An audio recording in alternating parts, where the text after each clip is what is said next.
Avec beaucoup de plaisir, je vous retrouve pour ce nouveau rendez-vous politique sur la chaîne Au cœur de nos défis. Vous êtes bien à Surface de Vérité. Dans le fauteuil blanc, je reçois pour vous un acteur politique très connu. Il est déjà passé par là. Ancien député, candidat du PUR, le progressiste uni pour le renouveau aux élections couplées de novembre dernier. C'est Alexandre Sankara que je reçois. Bonsoir. Bonsoir. Merci de répondre à notre invitation. Merci, c'est moi qui vous les renvoie. La vie après le Parlement, comment on se sent après quand même près d'une dizaine d'années de vie parlementaire? Je me repose, profite passer du temps avec les enfants, avec la famille, dors beaucoup, parce que bon, je suis au chômage d'abord, donc... J'allais en venir justement. Qu'est-ce que vous faites actuellement? Au chômage ou dans le privé, où on sait que vous êtes des finances? Est-ce que vous êtes reparti aux finances? Non, pas encore. Je n'ai pas encore réintégré mon ministère d'origine, mais bon, ça ne saurait tarder. Mais pour le moment, je prends du plaisir parce que, comme tu disais, 10 ans sur la sellette, bon, maintenant, je profite des 2 ou 3 mois pour me reposer, rester auprès de la famille et puis bon, avec les amis, voilà. Pour le moment, c'est ça mon quotidien. Avec un peu de nostalgie, de regret quand vous regardez la nouvelle Assemblée, peut-être? Non, pas de regrets. C'est comme ça la vie. Hein. Il y a des hauts, il y a des bas. Mais bon, aujourd'hui, on est à l'Assemblée, demain, on est ailleurs. Après, demain, on revient à l'Assemblée. Bon, donc, le travail parlementaire, justement, comment on le voit, vous le voyez, tel que vécu au niveau de Burkina Faso? Est-ce que vous pensez que c'est véritablement efficace? Si on doit noter, je dirais pour le moment, c'est bien, mais ce n'est pas très bien. Voilà, parce qu'il y a beaucoup de choses qui restent à parfaire. On a l'impression que les députés burkinabés, ils votent la loi, mais après, ils ne se soucient pas de ce que cette loi devient. Est-ce que c'est appliqué ou pas? Oui et non. Oui, parce que bon, c'est vrai que les gens ont l'impression que bon, quand les députés votent la loi, c'est fini. Mais bon, comme je disais tantôt, reconnaissez quand même qu'il y a eu de l'amélioration. On vote les lois, par exemple, les lois sur le code minier. Après, on est allé sur le terrain pour voir. Parce qu'on a vu après toutes ces enquêtes parlementaires. Oui, mais ça, ce n'est plus le rôle du député. Oui, mais c'est votre rôle d'interpeller aussi. Oui, on les interpelle quand ces rapports ne sont pas mis en œuvre. Oui, vous regardez, vous suivez chaque vendredi les questions orales, les ministres viennent répondre. Mais bon, après, c'est vrai que les députés, le Parlement a des limites. Après, ça relève de l'exécutif. Bon. Et comme j'ai dit aussi... Sur le foncier, par exemple. Oui, sur le foncier, il y a eu des enquêtes parlementaires. On a parlé de voilà, ce passif foncier. Ce passif foncier. Durant tout le mandat, on n'a pas pu régler le problème. Des recommandations ont été faites à l'exécutif. Bon, mais on attend tous que... Maintenant, il faut effectivement que le Parlement réveille ces questions-là. Si après le contrôle, après les recommandations, il n'y a pas de suite, mais c'est ça, j'ai dit qu'il faut qu'il y ait de nouvelles mesures. Mais ça, c'est limité aussi par nos textes qui, bon, après, c'est fini. On va parler des élections couplées de novembre passé. Les enseignements à tirer, justement. Échec avec votre parti, le PUR. Vous avez compris finalement que, en vérité, c'est l'UNIPS qui faisait Alexandre Sankara? Non. Alexandre Sankara... c'est fait aussi lui-même. Non, il ne faut pas réduire ça comme ça. Quand tu t'es fait élire à une élection, il y a 2 facteurs qui jouent. Il y a bien sûr l'organisation avec laquelle tu pars aux élections, mais il y a aussi ta donne personnelle. Voilà. Moi, j'ai fait l'UNIPS, je reconnais, j'ai été élu par 2 fois, l'UNIPS, mais l'UNIPS, c'est un vieux parti qui existe depuis 2000. Donc, la donne du parti joue. Mais le PUR, c'est un parti qui a à peine 1 an et demi, 2 ans, donc qui n'a pas encore pu faire ses assises sur le terrain. Donc la donne personnelle de l'individu n'a pas été suffisante pour engranger des élus. Mais bon. Et qu'est-ce qui vous a manqué à ces élections, justement? Comme j'ai dit, législatives. Oui, 2 choses principalement. On n'a pas eu le temps, enfin le PUR, comme j'ai dit, c'était un nouveau parti qui n'a pas eu le temps de s'enraciner véritablement au sein de la population. et puis aussi les ressources financières. Voilà les deux, pour moi, hein, c'est les deux facteurs qui ont joué. Les ressources financières, ça compte pour beaucoup? Surtout pour cette élection, ah oui, moi j'étais sur le terrain, j'ai vu comment les gens ont mis de l'argent dans ces élections-là, juste pour se faire élire député. Je sais qu'il y en a qui ont mis 100 à 200 millions, même pas à Ouaga, hein, dans des provinces. Voilà, donc vous voyez que c'est énorme. C'est énorme. Vous avez quand même eu un député. On a eu un député, donc moi je ça veut pense dire qu'il lui avait les moyens. Moi. Non, lui, pas les moyens énormes, mais lui, comme je disais, il avait une assise sociale très, très forte. Et puis, bon, le parti aussi il a pu implanter le parti très tôt dès sa création dans sa province. Donc, ça perd tout. Ce qui n'était pas votre cas? Non, ce qui n'était pas mon cas, parce que bon, moi, j'ai rejoint le PUR un peu dans l'état aussi, il faut reconnaître. Voilà. Mais en coulisses, vous aurez pu faire ce travail?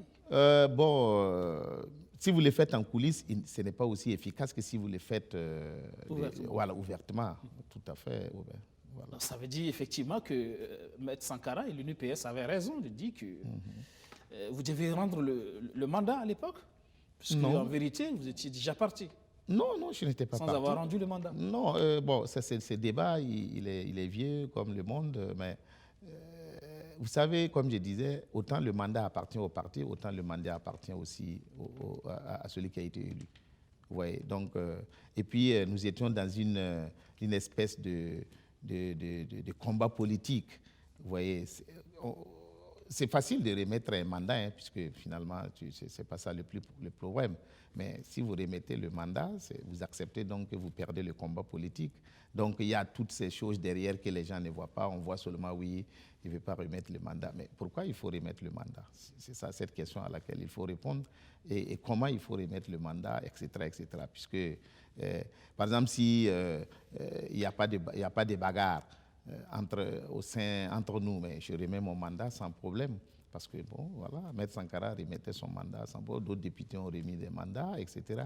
Mais s'il y a une bagarre qui se déclare entre vous, ça devient, comme quelqu'un l'a dit, hein, toutes les défaites, elles sont, même les plus petites, affaiblissent l'adversaire. Et pour moi, j'étais dans cette logique que, bon, ils ont déclaré... Affaiblir l'UNPS? Non, pas affaiblir. Moi, si je remettais mon mandat, je m'affaiblissais. Puisque nous étions dans une logique de combat politique, et il fallait coûte que coûte dire, bon, et voilà, pourquoi céder aussi facilement? Puisque moi, j'estimais que j'ai raison, et aussi, ils estimaient qu'ils ont raison. Et par 3 fois, mon mandat était attaqué au niveau des institutions, au niveau de l'Assemblée comme de la Cour constitutionnelle. Mais par 3 fois, j'ai eu raison. Donc, voilà. Donc, si je n'avais pas raison, vous pensez que toutes ces institutions-là allaient me maintenir à l'Assemblée nationale? Pourquoi et à quel but? Voilà. Vous dites, on m'a volé ma victoire. Quelle preuve avez-vous? Non, c'est ça, j'ai dit, je n'ai pas de preuves, mais je sais que ça, ce ne sont pas les résultats d'Alexandre Sankara au Kadiogo. Je le sais, parce que je connais ma force de frappe au Kadiogo, je connais mon influence dans certains milieux, je connais, donc non, je le sais. Ça ne suffit pas, vous n'avez pas les ressources. Oui, même sans ressources, je devrais faire mieux. Donc, je suis sûr qu'on me l'a volé. Et qui vous l'a volé? Ben, je ne sais pas. En tout cas, je n'accuse personne. Ça peut venir. Vous savez, nous n'avions pas eu assez de ressources pour mettre les délégués dans les 3000 et quelques bureaux de vote que compte le Kadiogo. Je n'indexe pas X ou Y parce que je n'ai pas de preuves. Vous savez que vous avez été volé, mais vous ne savez pas par qui? Non seulement je ne sais pas par qui, mais je n'ai pas les preuves. Mais je sais que parce que vous savez, quand tu te connais, quand tu as confiance en toi, quand tu connais tes capacités de mobilisation, mais regardez notre campagne. Malgré la modicité de nos moyens, malgré la jeunesse du parti, je peux dire que nous étions parmi les 4 ou 5 partis qui mobilisaient des foules au Kadiogo. Il y a la foule, il y a l'électeur. Non, mais nous c'était des électeurs. Parce que nous avons... Quand vous avez un jeune... Pas donné les vous savez, 2000 francs, non, vous savez, voilà, un jeune parti qui n'a pas les moyens ne draine pas des foules, il draine des électeurs. Parce que nous ne donnons pas... Moi, je ne les donnais pas 2000 francs pour qu'ils viennent. Au contraire. Il n'y a pas de t-shirt à distribuer, il n'y a pas de sac de lit à distribuer, il n'y a rien. Mais les gens venaient pour écouter les discours d'Alexandre Sankara. Est-ce que vous pensez que véritablement l'offre politique ou le discours politique pouvait faire gagner les élections? Oui, parce que moi, j'étais arrivé à la conviction que ces élections, ça allait être vraiment une élection particulière. Parce que je considérais que les 5 ans passés comme étant la véritable transition après l'insurrection. Donc, les gens ont eu le temps de mûrir, ont eu le temps de connaître les acteurs de politiques. connaître les acteurs politiques, de ressasser à fond, voilà, et de faire véritablement les tri. Et moi, j'avais un programme de campagne très limpide, un programme parlementaire très limpide. Je défie tous les candidats de comparer les programmes aux miens. Ah oui. On ne mange pas les programmes. Bon, je constate malheureusement. Mais en tout cas, si c'est les programmes et les discours et l'engagement qui devraient me faire élire, j'allais être élu. À un moment donné, les gens nous appelaient même pour nous dire, mais écoutez, on avait négligé le PUR, mais on voit que le PUR, partout où il rentrait au Kadiogo, même dans les plus petits quartiers, on dit les gens du Cheval Blanc là étaient là hier, les gens du Cheval Blanc, mais on était partout avec une mobilisation, une effervescence formidable. Donc, à un moment donné, mes éléments me disaient, honorable, nous, ce n'est plus votre poste qui nous inquiète, mais nous, on veut 2 ou 3 députés au Kadiogo. On était tellement confiants parce qu'on a fait un travail formidable. Imaginez-vous que à la commune de Samba, dans la nuit du dépouillement, le 2e jour de la nuit du dépouillement, celle qui me représentait là-bas m'a appelé pour me dire, bon, nous sommes à 6 000 voix. Le dépouillement, 6 000 voix. Et après 3 jours, on me dit que nous avons eu 120 voix là.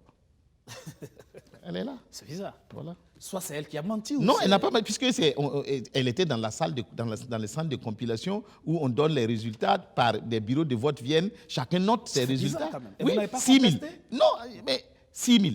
Et après, c'est passé même presque à 10 000. Donc je disais, bon, déjà avec ça, seulement ça va, c'est bouclé. Elle me rappelle la nuit vers 22h pour me dire, qu'il y a un problème. J'ai dit, il y a quoi? Bon, qu'on les a convoqués pour dire que demain, ils vont tout reprendre parce qu'il y a des erreurs. Il y a des doublons, je ne sais pas. J'ai dit, bon, ok, reprenez. Et on reprend, on dit, bon, le PUR a eu 126 voix. C'est extraordinaire. Mais comme on n'avait pas des PV, comme nos délégués, on n'a pas mis des délégués dans tous les bureaux de vote de la commune de Samba, vous allez contester comment? Vous voyez, ça, c'est le seul exemple que je donne. Comment on peut passer de presque 10 000 voix à 126 voix? Donc, vous admettez qu'il y a eu des cas de fraude? Jamais. Oui, puisque ça, c'est un exemple.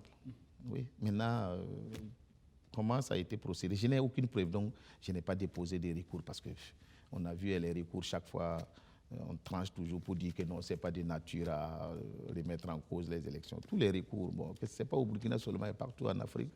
Donc je me suis dit, bon, écoute, Alexandre, écoute, il faut aller de l'avant.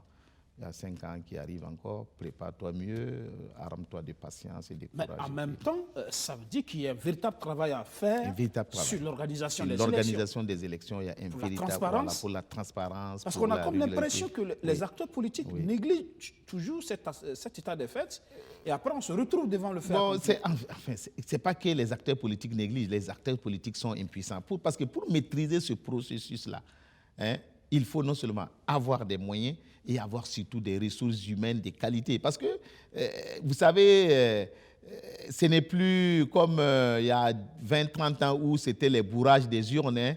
Non, maintenant, c'est devenu un travail scientifique informatisé où toutes les manipulations, mais là, il faut avoir... Le logiciel a fait son travail. Enfin, on parle de ça. Moi, je ne vais pas m'aventurer dans ça parce que je n'ai pas de preuves, mais je suis sûr que tout n'a pas été net, très clair. Moi, on m'a volé ma victoire au Kadiogo. Ça, je l'ai répété. Vous restez convaincu? Je reste convaincu, je le répéterai à qui veut l'entendre. Et ceux qui ont fait ça le savent aussi. Finalement, c'est une démocratie qui ne nous permet pas de choisir les hommes. Bien sûr, les hommes qu'il faut, les hommes de valeur. Oui, parce que quand je regarde, mais non, je ne peux pas perdre une élection des députés, des 5 députés au Kadiogo, non. Les gens me disaient même, écoute, pourquoi tu ne t'es pas présenté à la présidentielle pendant la campagne? Nous, on ne veut pas que tu sois simple député. On te veut à Kosiam. Des vieux, des vieilles, pas des intellectuels et des analphabètes qui viennent. Est-ce que justement, vous n'avez pas été moins ambitieux? Je pense, oui. Bon, mais j'ai voulu, bon, j'ai dit, bon, écoutez, chaque chose a son temps, il faut aller Étape par étape. Voilà, je finissais ce mandat de 2020 Peut-être à parce que vous ne 2025. voulez pas aussi affronter Roch Kaboré à la Non, présidentielle. non, pourquoi? Moi, j'aimerais bien, non, parce que je n'avais pas, mais il faut reconnaître que pour aller à une présidentielle, il faut avoir suffisamment de ressources. Il ne faut pas se flatter. Moi, j'ai dit à beaucoup d'amis qui se sont présentés, ce n'est pas le moment. Préparons-nous mieux, organisons-nous mieux, mettons-nous ensemble, cherchons les ressources humaines, les ressources financières. Parce que ces gens-là, pour aller contre eux, il faut en face du solide. Sinon, on parle donc des générations. On en parle tout à l'heure, d'ailleurs, sur la nouvelle configuration politique, majorité, opposition, des centristes, etc. Il y a quand même ce qu'on constate après ces élections, la ruée vers la majorité présidentielle. Votre parti, le PUR, est dans la course, finalement? Oui, nous avons rejoint la majorité il y a 3 semaines déjà, après les élections. Voilà. C'est incroyable, vous êtes dans la majorité présidentielle? Pourquoi c'est incroyable? Ah oui? Oh ben, pourquoi? Ben, la majorité, c'est le groupe des partis politiques burkinabés. Comment un parti de jeunes comme vous rejoint la majorité présidentielle? Ah, donc les partis de jeunes doivent être à l'opposition. Vous devez vous assumer. Mais j'assume. Les choix d'être dans la majorité ou de l'opposition. Avec quelle marge de manœuvre dans la majorité? Écoute-moi très bien, Oben. C'est d'abord des choix, pas de stratégie, c'est des choix tactiques.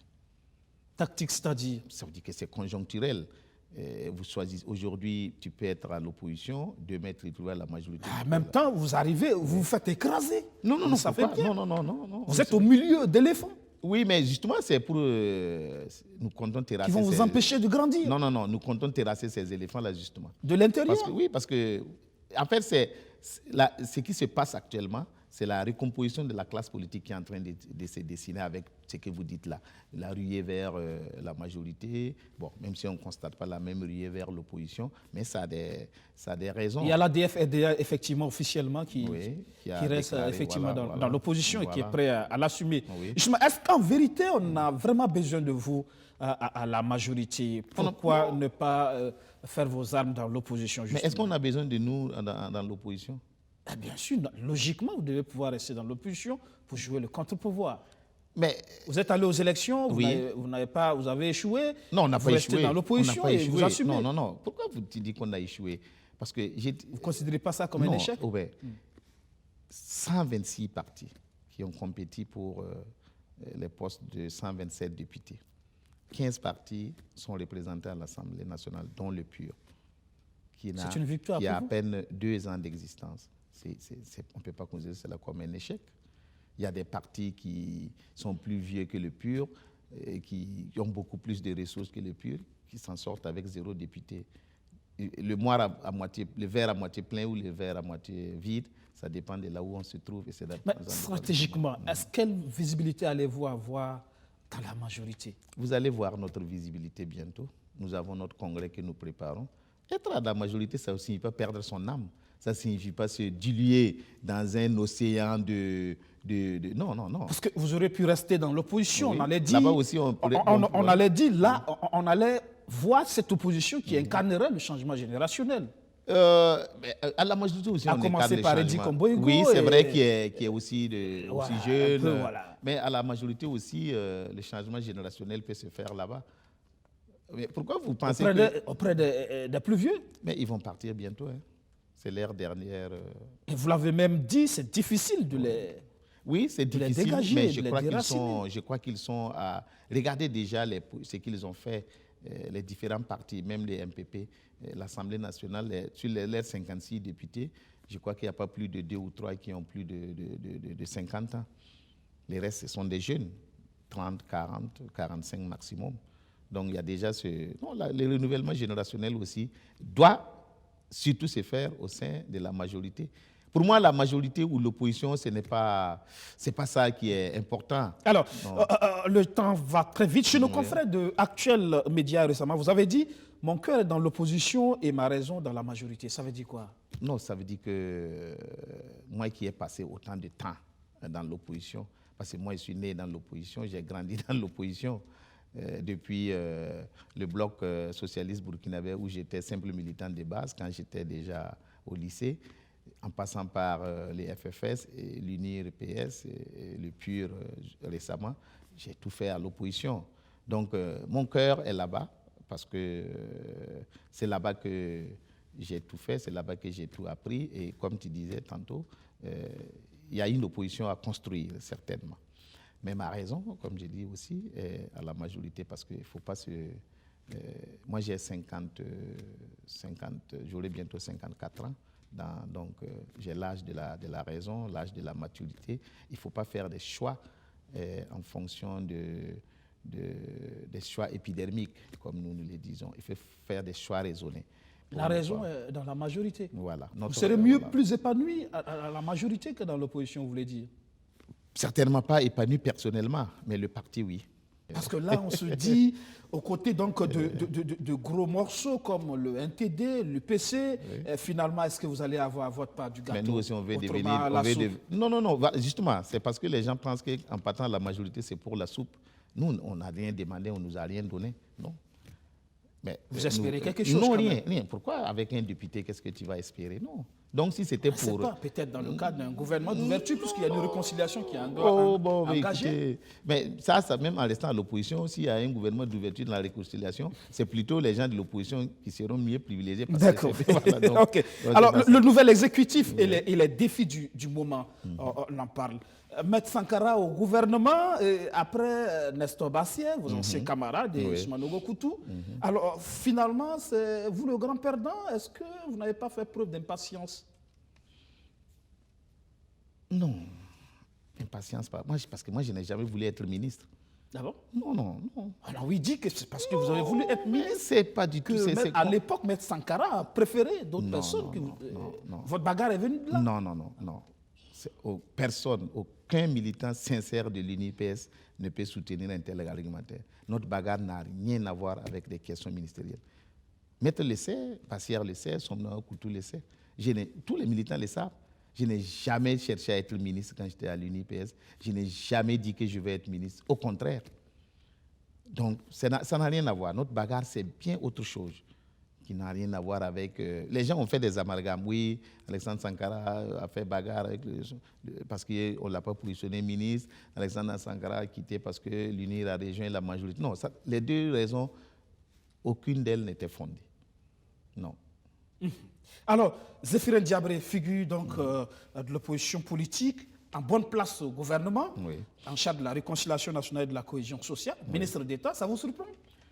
Oui. Il faut dire la vérité, ça surprend. C'est vrai que après les élections, les gens murmuraient, ça se susurrait partout que maintenant la seule chance pour Zéphirin et l'UPC, c'est de rejoindre la majorité. Mais ça, c'était dans l'optique qu'ils puissent justement engranger des postes ministériels pour pouvoir caser ces cadres, pour éviter que les cadres ne partent à valo, comme on a constaté avec son parti, beaucoup de déperditions, beaucoup de démissions, et aussi pouvoir élargir la base sociale. Donc, c'est après les élections que cette rumeur a commencé à circuler. Mais moi, je n'y croyais pas trop. Je dis Et paf, voilà, on le voit dans le gouvernement, et qui mieux est seul. Donc la raison même pourquoi on demandait à l'UPC d'aller à la majorité, ce n'est plus ça, parce qu'il n'a qu'un seul ministère, un ministère qui en plus ne peut pas lui permettre de caser les cadres, parce que ce n'est pas un ministère avec un portefeuille. Moi, j'appelle ça comme ça. Peut-être qu'il a fait le choix de la nation, du pays. C'est ça, j'ai dit. Voilà, c'est ça, j'ai dit. Donc les raisons maintenant sont ailleurs. Il faut chercher. Ça peut être ce que tu dis, Aubin, le choix du pays. Ça peut être aussi encore beaucoup plus important, beaucoup plus profond que ça. Peut-être aussi que, comme l'a fait le PUR, il y a une stratégie derrière l'UPC à la majorité. Peut-être qu'il y a des visions par rapport à 2025, on n'en sait jamais. Nous, c'est justement, on se positionne pour 2025. L'UPC, certainement aussi, bon, ça, je ne sais pas, puisque chaque parti a réuni ses instances pour prendre les décisions. Et les arguments qui ont prévalu, je suis sûr que personne ne dévoilera ça. Personne ne dévoilera ces arguments, en tout cas. Alors, la réconciliation nationale, la cohésion sociale comme priorité de Roch Marc Christian Kaboré pour ce quinquennat. Êtes-vous de ceux qui pensent qu'il n'y a pas matière à réconcilier les Burkinabés? Vous savez, cette histoire de la réconciliation divise les Burkinabés. Il y a 3 positions. Il y a une première catégorie de Burkinabés qui trouvent que ce n'est même pas la peine. On n'a pas besoin de se réconcilier parce que, bon, se réconcilier, pourquoi? Est-ce qu'il y a une guerre civile? Il y a des gens qui ont juste perdu le pouvoir et ça arrive partout. Donc, il n'y a pas besoin, il n'y a pas remuer le ciel pour ça. Il y a une deuxième catégorie qui dit oui, sont pour la réconciliation, mais la triptyque est bien connue, vérité, justice et réconciliation. Et enfin, une troisième catégorie qui dit oui, on est pour la réconciliation, mais on va tout de suite. Pas de vérité, pas de justice, on appelle tout le monde, on s'embrasse, on permet à ceux qui sont dehors de rentrer, bon, voilà, on fait table rase du passé et on recommence à zéro. Alors, donc, voilà les trois positions. Alors, moi, je souhaite que Zéphirin Diabré, qui, soit dit en passant, est un homme pétri d'expérience et d'intelligence, je souhaite donc qu'il puisse trouver la formule qui va réunir ces trois composantes-là. Et vous, personnellement, en tant qu'acteur politique, oui. Quand même qui connaissez l'environnement, vous en pensez quoi, cette question, la réconciliation nationale et de la cohésion sociale? C'est une nécessité ou pour vous, en vérité, on a juste voulu trouver une place pour Zéphirin Diabré, sinon, en vérité, il n'y a pas de chat à fouetter? Non, pour être plus sérieux, il y a chat à fouetter. Parce que moi, je suis de la deuxième catégorie, la triptyque vérité, justice, vérité, justice et réconciliation. Parce que, quoi qu'on dise, il faut reconnaître que le pays a été fortement ébranlé, ne serait-ce qu'au niveau de la cohésion sociale. Il y a des impératifs à résoudre. Et maintenant, la réconciliation, j'attends de voir la feuille de route du président Diabré. Elle commencera où? C'est à partir de quand? Est-ce que c'est à partir des 30 et 31 octobre ou bien on va remonter jusqu'en 1960? Parce que moi... mon papa, Maurice a jeté mon papa en prison. Maurice est mort, mon papa est mort, mais j'aimerais bien me réconcilier avec Herman Yamuego, ses enfants. Donc, on commence par où? Ensuite... Vous n'êtes pas encore réconcilié? Non, bon, quand je dis c'est une formule pour dire que, voilà, nous les ayants droit, autant du côté de Maurice que du côté de mon papa, ben, nous, voilà. Donc, c'est pour dire, est-ce qu'on va remonter jusqu'en 1960, jusqu'à aujourd'hui, ou bien, voilà. Donc, j'attends véritablement la fin. Pour vous, il faut remonter jusqu'à 1960? Ah oui, puisque il y a des cœurs maîtris depuis ces années-là, 60. Sous la Misana, il y en a eu aussi. Sous Jean-Baptiste, il y en a eu. Sous Sankara, il y en a eu. Sous Blaise, il y en a eu. Et probablement sous Roch aussi, il y en a eu. Donc, il ne faut pas faire une réconciliation à moitié. Voilà. Il faut qu'elle soit inclusive. Inclusive. Et que ça ne soit globale. Une affaire juste de. Non, faut pas que ça soit. Voilà.